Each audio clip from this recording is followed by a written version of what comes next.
वेल तर भाई look stranger थिंग्सचा season 5 चा पार्ट 1 लिटरली एक क्रेझी इन्सेन वाईल्ड राईड होता. आय मीन एकाच वेळी बऱ्याच गोष्टी आपल्याला चालू होत्या आणि बऱ्याच गोष्टी आपल्याला फील पण झाल्या. वेल त्या सगळ्यांबरोबर आपण एक एक करून बोलणार आहोतच. बट आधीच एक वॉर्निंग देतो की या व्हिडिओमध्ये सीझन 5 च्या पार्ट 1 चे फुल स्पॉयलर्स तर असणारच आहेत, प्लस नेक्स्ट पार्टचे पण पोटेन्शियल स्पॉयलर्स असू शकतात. सी स्टोरी मला पण माहीत नाहीये, पण आपण जे ट्रेलर बद्दल जो आपण बघितला आणि त्याच्यानुसार हा जो पार्ट 1 आला याच्यानुसार काही पॉईंट्स असे प्रेडिक्ट करण्यात आले आहेत की ज्याच्यावरून काही पॉसिबल आहे आणि एक वाईल्ड थेरी पण आहे. पण सी ज्याचे चान्सेस ट्रू होण्याचे की लिटरली कमी आहेत. पण काय माहीत विल परत एकदा अपसाईड डाऊन मध्ये जातोय कारण त्याला 11 सारखी पॉवर मिळणार आहेत. Because technically it's all started with him, right? So yes, आधीच सांगतोय की risk is on you. Well तर सीझन 5 ची सुरुवात होते 3 नोव्हेंबर 1987 पासून. म्हणजेच विल बॅश ज्या दिवशी किडनॅप झाला होता ना, त्या पूर्ण इन्सिडेंटला जवळपास 2-3 दिवसात 4 वर्ष कंप्लीट होतील. आणि सीझन 4 च्या एंड नंतर काय चाललंय हे आपल्याला जर बघायला मिळतं आली ते म्हणजे हॉकिन्समध्ये जी मॅसिव्ह रिफ्ट जी उघडली गेली होती ना, तिथून अपसाईड डाऊन लिटरली ब्लिडिंग झालं होतं ना, तर ती पूर्णपणे बंद करण्यात आलेली आहे मिलिटरीने. तिथे जायंट आणि हेवी मेटल प्लेट्स टाकून पूर्ण पॅचवर्क केलंय. आणि हॉकिन्सची लायब्ररी जिथं सगळ्या रिफ्ट एकत्र येऊन कव्हरेज होत होते ना, तिथे एक ह्यूज गेटवे तयार होत होता. तिथं आता मिलिटरीने फुल ऑन बेस सेटअप केलाय. पण फक्त इथंच नाही, तर त्यांनी त्या गेटवेचा वापर करून अपसाईड डाऊन मध्ये एक सिक्रेट बेस इस्टॅब्लिश केलाय जिथं लिंडा हँडचं कॅरेक्टर डॉक्टर के आहे. आणि ह्या बेसमध्ये अजून एक मॅसिव्ह सिक्रेट आहे, वेल ज्याच्यावर आपण पुढे बोलू. वेल पण हे सगळं झालं युनियर्स बद्दल. वेल पार्ट 1 च्या एंडिंगकडे आपण जर कॅरेक्टरनुसार पुढे पुढे गेलो तर सगळ्यात आधी हॉपर आणि 11 बद्दल जर बोलायचं झालं ना, तर ते अपसाईड डाऊन मध्ये आता अडकले. क्रॉल फेल झाल्यामुळे हॉपर तिथंच अडकतो. होरीला वाचवण्यासाठी 11 एका दरवाजातून अपसाईड डाऊनला पोहोचती. आणि वेल त्या दोघांनी आता एक टीम केलेली आहे. आणि इथं आपल्याला कळतं की 11 ला एक विकनेस पण आहे, तीच क्रिप्टोनाइट म्हणजेच सोनिक स्यूज. एक हाय फ्रिक्वेन्सी नॉईज नॉर्मल जी नॉर्मल लोकांना ऐकायला येत नाही, पण पॉवर्स असलेल्या लोकांना ती इफेक्टिव्हली सबड्यू करते. आणि आपण पाहतो की 11 त्याच्या समोरचा जेव्हा तो मोठा डिव्हाइस येतो तेव्हा ती पूर्णपणे न्यूट्रलाइज होते. आम्ही ती लिटरली काहीच करू शकत नाही. त्या अवस्थेत तिच्या पॉवर्स देखील काम करत नाहीत. सो मला असा प्रश्न पडलेला की मिलिटरीकडे तर स्पेस माइंड नाही आहेत, मग त्यांनी शोधलं कसं? वेल या प्रश्नाचं उत्तर पार्ट 1 च्या एंडला मिळतं. ते म्हणजे कली म्हणजे 8, जी जर आठवत असेल तर सीझन 2 मध्ये आपल्याला फक्त एका एपिसोडमध्ये दिसली होती, पण 11च्या लाईफवर तिचा फार मोठा इम्पॅक्ट पडलेला होता. आय मीन ही सुद्धा 11 सारखे एका टेक्स्ट सब्जेक्ट पैकी एक होती. पण हॉकिन्स लॅब किंवा जे फ्लॅशबॅक सिक्वेन्सेस आपल्याला बघायला मिळालेले होते त्यातला एक सीन सोडला तर तिचा बाकी कुठे उल्लेखही नव्हता ना, ती आपल्याला कुठे दिसलेली होती. आय मीन 11 तिच्याकडे गेल्यावरच आपल्याला कळतं की हिच्याकडे इल्युजन क्रिएशनची पॉवर आहेत. म्हणजे असे ती लोकांना असे व्हिज्युअल्स दाखवू शकते जे ॲक्च्युअलमध्ये घडत नाही आहेत. पण पार्ट 1 च्या एंडला समजतं की डॉक्टर के आणि त्यांच्या टीमनी अपसाईड डाऊनमध्ये तयार केलेल्या फॅसिलिटीमध्ये तिला कैद करून ठेवलेलं आहे. आणि तिच्या आजूबाजूला सतत ती सोनिक स्यूज चालू आहे, ज्यामुळे तिला ती कंट्रोल किंवा सबड्यू करायचा प्रयत्न करत आहेत. And it kind of works as well. But see Duffer ब्रदर्सनी जर ह्या कॅरेक्टर परत आणले त्यामुळे त्यामागे नक्कीच काहीतरी एक रिझन असणार आहे. मोस्ट लाईकली ते 11 आणि विलला व्हेकनाविरुद्ध हेल्प करणार असेल. पण कसं? वेल त्यावर आपण पुढे बोलूच, पण त्याची स्टोरी इथं संपत नाही. डॉक्टर केला न्यूट्रलाइज केल्यानंतर ते दोघेही अपसाईड डाऊनमध्ये अजून अडकलेले आहेतच, कारण या लॅबमधून इतक्या इझिली एक्सेप्ट तर त्यांचं होणार नाहीये. ट्रेलरमधला एक सिक्वेन्स होता जिथं हॉपर आणि 11 हाईपच्या लॅबमध्येच आहे आणि त्याच्या आजूबाजूला फ्लाइंग बॅट्स किंवा क्रिचर सारखे आपल्याला मॉन्स्टर फिरतात. त्यामुळे 11ला तिथं आपल्या पॉवर्स यूज कराव्याच लागतील. वेल तर आता स्टीव्ह, जस्टिन आणि जोनाथन नॅन्सीच्या टीमकडे जर बघायला झालं ना, तर स्टार्टिंग पासून असं दाखवलं जातं की स्टीव्ह आणि जोनाथन मध्ये ती टिपिकल टेस्टोस्टेरॉन फाईट आपल्याला चालू दिसती. आय मीन माझं मोठं करत दोघेही नॅन्सीच्या मागे पडले. जोनाथन तर नॅन्सीला प्रपोज करण्याचा प्लॅन करून सुद्धा बसलाय. आणि आपल्याला माहितच आहे जेव्हा अशा गोष्टी आधीच हिंट केल्या जातात तेव्हा how badly it ends. So there are high chances की आपल्याला स्टीव्ह नाही तर जोनाथनला मरताना सुद्धा दिसेल. आम्ही त्याचं सततचं अंडर व्हॅल्यू वाटणं त्याच्या आर्कला क्लोजर देण्यासाठी परफेक्ट ऑपॉर्च्युनिटी ही होईल सुद्धा. पण ऑनेस्टली मला या लव्ह ट्रायंगलपेक्षा जास्त इंटरेस्ट आहे त्या वॉलमध्ये ज्याला हे सगळेजण एक्सप्लोअर करतात. हॉपर त्याचा नाईफ वापरतोय, 11 तिचे पॉवर्स वापरते. आम्ही सगळ्यांनी फुल प्रयत्न करून बघितले, पण त्या वॉलला एक स्क्रॅच पण आलेलं नाहीये. ती इन्स्टंटली स्वतःला हील करून घेते. मग डस्टिन ज्याला त्याच्या टेलिमॅटिक डिव्हाइसमधून इंटरफेरन्स ऐकू येत होता, तो ट्रँग्युलेट करून लोकेशन शोधतो आणि कळतं की वॉलचं सेंटर पॉईंट आहे Hawkins lab. See no surprise there, but main question हा उरतो की अखेर ही गोष्ट आहे तरी काय? वेल तर ह्या प्रश्नाचं उत्तर आपल्याला याच्या ट्रेलरमध्येच दिसून येतं. आम्ही ट्रेलरमध्ये एक पॉईंट आहे जिथं आपण नोटीस करतो की जोनाथन आणि नॅन्सी उभे आहेत आणि त्याच्यासमोर एक मोठं ग्लोईंग एनर्जी सारखं स्ट्रक्चर दिसतंय आणि हे हॉकिन्स लॅब मधलेच आहे. आणि मोस्ट लाईकली पुढच्या पार्टमध्ये आपण पाहू की हे लोक हॉकिन्स लॅबमध्ये पोहोचतायत आणि ही जी वॉल तयार होते किंवा जी मेंटेन होते ना, तिचा सोर्स हा तिथंच असणार आहे. आणि हा सोर्स एकदम हाय एनर्जी कन्झ्युम करतोय, म्हणून त्याच्या आसपासचे स्ट्रक्चर्स आपल्याला मेल्ट होताना सुद्धा दिसून येत आहेत. आणि मग हे लोक काही ना काही करतील ज्याच्यामुळे एक ब्लास्ट टाईप वेव्ह तयार होईल जी सरळ त्या वॉलला जाऊन धडकेल आणि हे तुम्ही आपण क्लिअरली पाहू शकतो की ब्लू व्हेल त्या वॉलकडे जात आहे. पण मेन इश्यू हा नाहीच आहे. मेन इश्यू हा आहे की ती वॉल आहे तरी का. वेल तर बघा इथपर्यंत आपल्याला अपसाइड डाऊन बद्दल एक वेगवेगळे ॲस्पेक्ट दाखवण्यात आलेलं ते. आपल्याला सांगितलं होतं की हॉकिन्सला एक्झॅक्टली पॅरल आहे आणि लिटरली टाईममध्ये फ्रीज आहे त्या दिवसावर ज्या दिवशी विल बॅस गायब झाला होता. पण एक गोष्ट कधीच त्यांनी एक्सप्लेन केली नव्हती ती म्हणजे ही भली मोठी भिंत ही अचानक कुठून आली. वेल जर आपण नीट नोटीस केलं ना तर डस्टिन स्पेसिफिक मेन्शन करतो की ही पूर्ण भिंत अपसाइड डाऊनच्या भोवती एक बाउंड्री वॉल तयार करते. पण भिंतीच्या पुढं काय आहे. Well that's actually the fun part. कारण भिंतीच्या पुढं काहीच नाही. I mean think about it. रशियन्सनी जेव्हा रशियामध्ये बसून अपसाइड डाऊनचा पोर्टल उघडायचा ट्राय केला पण पोर्टल ओपन झालाच नाही. का. कारण अपसाइड डाऊन तिथे नाहीच आहे. हा पोर्टल फक्त हॉकिन्समधूनच ओपन होऊ शकतो कारण अपसाइड डाऊन फक्त हॉकिन्समध्येच एक्झिस्ट करतो. वेल असं का तर सी ही जागा टाईममध्ये फ्रीज पण आहे का पण तिथं काय काय अजून नाही आहे. वेल याच्याबद्दल आपण दुसऱ्या एका व्हिडिओमध्ये बोलूच. I got some thoughts and crazy theories as well. पण एक गोष्ट ऑलमोस्ट क्लिअर आहे. जर हे लोक ही भिंत तोडून किंवा भिंतीच्या पलीकडे जाण्याचा ट्राय करतील तर they are in for huge surprise. Well आता येतात दोन मोस्ट इम्पॉर्टंट कॅरेक्टर्स ते म्हणजे मॅक्स आणि हॉली. वेल हॉलीला सुरुवातीपासून एक महत्त्वाचा रोल दिला गेला होता. ती कोणत्या तरी मोस्ट इम्पॉर्टंट असा मिस्टिरियस व्यक्तीला भेटत होती त्याच्याशी बोलत होती आणि नंतर आपल्याला कळतं की हा दुसरा तिसरा कोण नाही तर व्हेक्ना म्हणजेच त्याचा ह्युमन फॉर्म हेनरी क्रिल आहे आणि त्याचे मॉन्स्टर्स या मुलांना उचलून एका स्ट्रक्चरमध्ये फिट करतात त्याच नळीसह जी व्हीलच्या त्यांनी तोंडात घातलेली होती. आणि ही गोष्ट ना स्वतःमध्येच इंटरेस्टिंग आहे कारण हॉली जी विक्टर क्रेलच्या हाऊसमध्ये राहते ना तिथं तिला सगळं एफर्टलेसली मिळते. ज्या ज्या गोष्टींची इच्छा करते ते तिला मिळते. No struggle no questions and this is clearly red pill versus blue pill situation. Basically ती मॅट्रिक्स स्टाईल व्हेक्नाच्या वर्ल्डमध्ये लॉक आहे.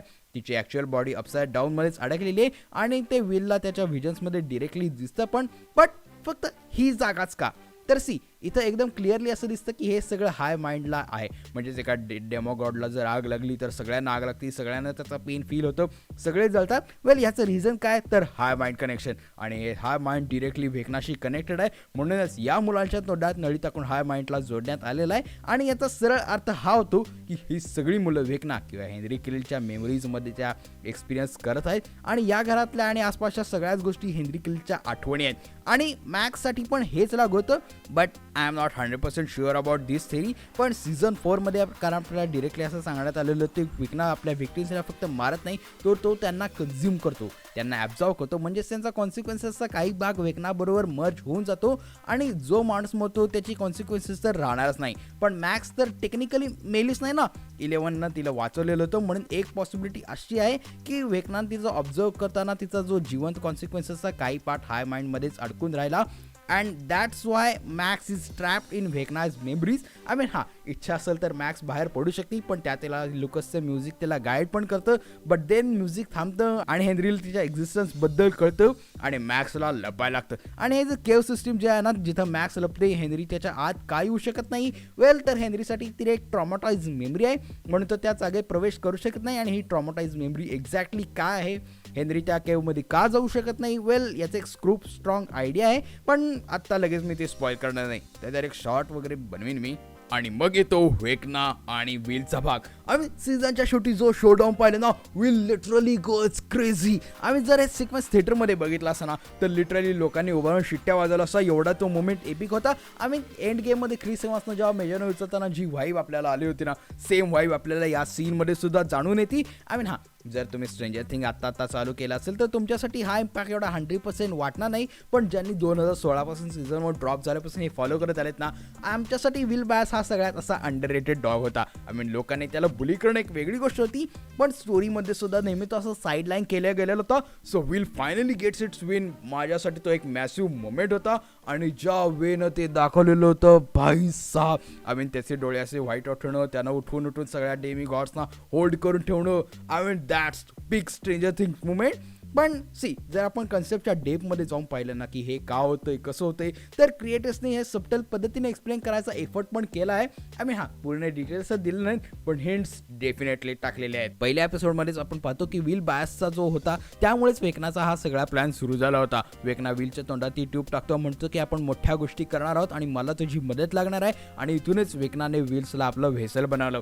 सीझन 2 आणि 3 मध्ये आपण जे बघितलं ना की विलला येणारे व्हिजन्स माइंड फ्लेअरने त्याला केलेले पोझिशन्स हे सगळं इनडायरेक्टली वेकना करून घेत होता and he new exactly what he was doing त्या ट्यूबच्या मुवमेंटपासूनच. आणि त्या ट्यूबसोबतच वेकनाने विलला आपल्या पॉवरचा एक छोटासा हिस्सा पण दिलेला होता. बट इश्यू हा होता की विल तेवढा कॉन्फिडंट नव्हता, तो तेवढा स्ट्रॉंग नव्हता, त्यामुळे त्या पॉवर्स अशा आतल्या दबून राहिल्या. आणि सीझन 5च्या पार्ट 1च्या एंडपर्यंत वेकना विलला खूप मॅनिपुलेट करतो, प्रोवोक करतो आणि त्या प्रेशरमुळेच विल फायनली फुल फॉर्ममध्ये बाहेर येतो. But actually trigger was not even Vecna, it was robin. Robin जेव्हा त्याला सांगते त्या सुरंगमध्ये की तुला दुसऱ्या कोणाची गरज नाही, तू स्वतःसाठी पुरेसा आहेस, तेव्हा लिटरली विल अनलॉक होतो आणि मग तो आपला पीक परफॉर्मन्स दाखवतो. आणि हे पाहून असं वाटतं की ओके भाई, वेकनाचा तर आता गेम फिक्स झालेलाच आहे, फिल्डिंग त्याची सेट आहे. पण नाही, जर तुम्ही वेकना किंवा हेनरी किलला सुरुवातीपासून ऑब्झर्व केला असेल ना, तर तो नेहमी एक मास्टर मॅनिप्युलेटर म्हणूनच ॲक्ट करतो. सुरुवातीपासून त्यानं त्याच्या पॅरेंट्सला केली, नंतर 11ला मॅनिप्युलेट करायचा प्रयत्न केला. वेल, त्यात तो यशस्वी झाला नाही ती गोष्ट वेगळी, पण त्याचा पॅटर्न एकच आहे, तो बोलून भावनिक खेळ करून लोकांच्या तोंडून आपलं काम करून घेण्यात एक्सपर्ट आहे. बट आय थॉट की ह्याच गोष्टी वेकनाने विल सोबतही अप्लाय केलाय. त्याने सुरुवातीला विलला पॉवर दिला, पण या सगळ्या असं पाहत होता की विल्स त्या पॉवर यूज करू शकत नाहीये. आणि आता मात्र वेकनाने विलला प्रोवोक केलंय, मॅनिप्युलेट केलं आणि त्या पॉवर्स ॲक्टिवेट झाल्या आणि आता विलकडे पॉवर सुद्धा आहेत आणि वेकना त्याला आपल्या फायद्यासाठी यूज सुद्धा करणार आहे. सी, आपल्याला ही गोष्ट लक्षात ठेवली पाहिजे की वेकना साधं सुद्धा काही प्लॅन करत नाही. सीझन 1मध्ये सुद्धा आपण पाहिलं होतं की त्याला 4 गोष्टी कव्हरेज करून एक डोअर उघडायचं होतं, पोर्टल वगैरे. पण ह्या सीझनमध्ये आपल्याला कळतं की त्याचा ग्रँड प्लॅन काही वेगळाच आहे. तो मुलांना उचलतो आणि आपल्याकडे तयार केलेल्या पिलर्समध्ये कॅप्टिव्ह करून ठेवतोय. त्याचं रिझन डिरेक्ट तर असं एक्सप्लेन केलेलं नाहीये, पण एक थेअरी अशी आहे की 4 वर्षापूर्वी वेकनाने जेव्हा विलला उचललेलं होतं तेव्हा तो त्याचा फर्स्ट सब्जेक्ट होता. आणि आता हा सारा स्पायरचा जो सिस्टम आहे तो 12 मुलांना होल्ड करू शकतो आणि तो त्यांच्या संपूर्ण ट्रीटमेंट जो अप्लाय करतोय. सो असा एक थॉट आहे की हेनरी किल जे करत आहे ना, ते काहीच डॉक्टर बेर्ने स्टाईल एक्सपेरिमेंट सारखं करतोय. लहान मुलांना पकडून त्यांच्यावर एक्सपेरिमेंट करून त्यांना आपल्यासारखं सुपर पॉवर बिंगची आर्मी तयार करायचं. आम्ही जर तुम्ही 1 मिनिट थांबून विचार केला तर आपल्याला लक्षात येतं की हा किती मॅसिव्ह प्लॅन आहे ते. सी, वेकना, 11 आणि विल यांच्या ज्या पॉवर्स आहेत ना, या सिमिलर हाईटपर्यंत ना सिमिलर्स आहेत. हा काय कोइन्सिडन्स असू शकत नाही. वेकना म्हणजे हेनरी किल हा जेव्हा 01 होता तेव्हा डॉक्टर ब्रेनरनं कुठेतरी त्याच्याच ब्लडचा यूज करून सगळ्या मुलांना पॉवर्स दिलेली होती.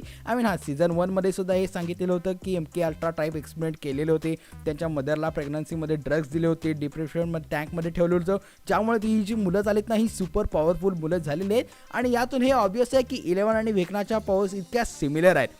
मायनर डिफरन्स आहेत त्यांच्या सोडून, पण त्या सगळ्या जर सोडल्या तर या सगळ्यामध्ये जवळपास पॉवर्स सिमिलर्स आहेत. आणि या सगळ्या पॉवर्स ज्या मुलांना मिळाल्या त्या डिरेक्टली वेकनापासूनच तर डिराईव्ह झालेल्या आहेत. आणि आपण सर्वजण जाणतो की हेनरी किलच्या लॅबमध्ये ज्या पॉवर्स या लॅबमध्ये मिळाल्या होत्या, ही ऑलरेडी हॅड देम. आणि वेकनाने लॅबमध्ये ऑब्झर्व केलं की त्याला समजतं की डॉक्टर ब्रेनर आपल्या चिल्ड्रनला टेस्ट सब्जेक्ट म्हणून मॅनिप्युलेट करतायत, पॉवर्स देत आहेत, कंट्रोल ठेवत आहेत. आणि तो हाच प्लॅन एक्झिक्यूट करायचा त्याचा सुद्धा प्लॅन आहे. त्यानं सगळ्यात पहिल्यांदा 11वर ट्राय केलं होतं. लॅबमध्ये जो मुवमेंट आहे तो म्हणतो सुद्धा की आपण सगळे लोक मारले जातील, तेव्हा वेकना 11ला म्हणतो की join me, I see my self in you. But 11 त्याला स्ट्रेट आउट रिजेक्ट करते. आणि त्याचा हा प्लॅन जरी फेल झाला ना, तरी पण आपण इथं वेकनाचा माइंडसेट समजू शकतो की तो एकटा रोल करू शकणार नाहीये. त्याला हवंय की लोक त्याच्यासारखी व्हावी, त्याच्यासारखे पॉवर जे आहेत त्याचे वेसल्स बनून वर्ल्डला टेक ओव्हरमध्ये त्याला हेल्प करतील. आणि ह्यासाठीच तो वीक किड्स उचलतोय. एखादा जर 11 सारखा स्ट्रॉंग हेडेड मुलगा जरी आला तरी तो त्याची फिल्डिंग सेट करू शकणार नाही. विलला उचलताना तो खूप वीक होता, ब्रोकन होता. आणि सीझन 2-3 मध्ये तो तसाच राहिला. आणि वेकनाला हे योग्य वाटलं, कारण ते त्याला तसं हवं होतं, कंट्रोल करण्याजोगं, मॅनिप्युलेट होण्याजोगं. तो मुलगा असं रेबलेस ना होईल असं त्याला एक सब्जेक्ट हवा होता. आणि विल हा त्याच्यासाठी परफेक्ट प्रोटोटाईप होता. आणि तशाच वीक, डिपेंडंट आणि कंट्रोल मुलांना त्यानं उचलायचा प्लॅन सेट केलाय. वेल, ही बस एक थेरीच आहे, पण त्या मुलांना घेऊन त्याचा ग्रँड प्लॅन काय हे आपल्याला नेक्स्ट पार्टमध्येच कळेल. कारण आता विलने आपले पॉवर्स वापरणं सुरू केले. जसं वेकना विल्सला पॉवर सोबत यूज करणार आहे ना, तसंच तो वीक किड सोबतही करणार आहे. प्लस जी मी विल, कॅली आणि 11ची जी चर्चा केली होती ना, त्यावर इंटरनेटवर एक सुपर इंटरेस्टिंग थेरी आहे. सीझन 4च्या स्टार्टमध्ये जेव्हा एरिका डायस रोल करते D&D मध्ये आणि त्याला नॅट 20 येतो, तो जो खूप रेअर असतो आणि त्याचमुळे ते वेकनाला हरवता सुद्धा असा लोकांचा विश्वास आहे. सो जर वेकनाला जर शो मध्ये हरवायचं असेल तर त्यांना 20ची गरज असेल. आणि 11चा नंबर आहे 11, कालीचा नंबर आहे 8 आणि विल जो आता व्हेकनाचाच म्हणजे 01चा जो पॅरल आहे आणि या नंबरची जर आपण सम केली तर ती सुद्धा येते 20 म्हणजेच एक परफेक्ट सेन्स आहे त्यांच्याकडे. शक्तिशाली लोकांची टीम तयार आहे. डंजन्स अँड ड्रॅगन्सच्या पर्स्पेक्टिव्हमध्ये हे लोक 20 रोल करण्यासाठी रेडी आहेत. सो आता फक्त हेच बघायचं आहे की ते व्हेकनाला कसं हरवतील. बट सी असं मला असं वाटतं की आपण या व्हिडिओला तेचही रॅपअप करू. बऱ्याच विषयांवर आपण बोलणार आणि जर असं बोलत राहू तर आपण असंच बोलत राहू. वेल तुमचं या सगळ्यावर काय म्हणणं आहे मला कमेंट सेक्शनमध्ये नक्की कळवा. आणि जर तुम्हाला हा व्हिडिओ आवडला असेल तर आपल्या मित्रांसोबत शेअर करायला विसरू नका. आणि त्याचबरोबर कुठेही या चॅनलवर नवीन आला असेल तर चॅनलला सबस्क्राईब करून टाका. और मैं मिलता हूँ आपको अगली वीडियो में, लेकिन तब तक के लिए देखते रहिए वाइल्ड वाइल्ड SJ TV.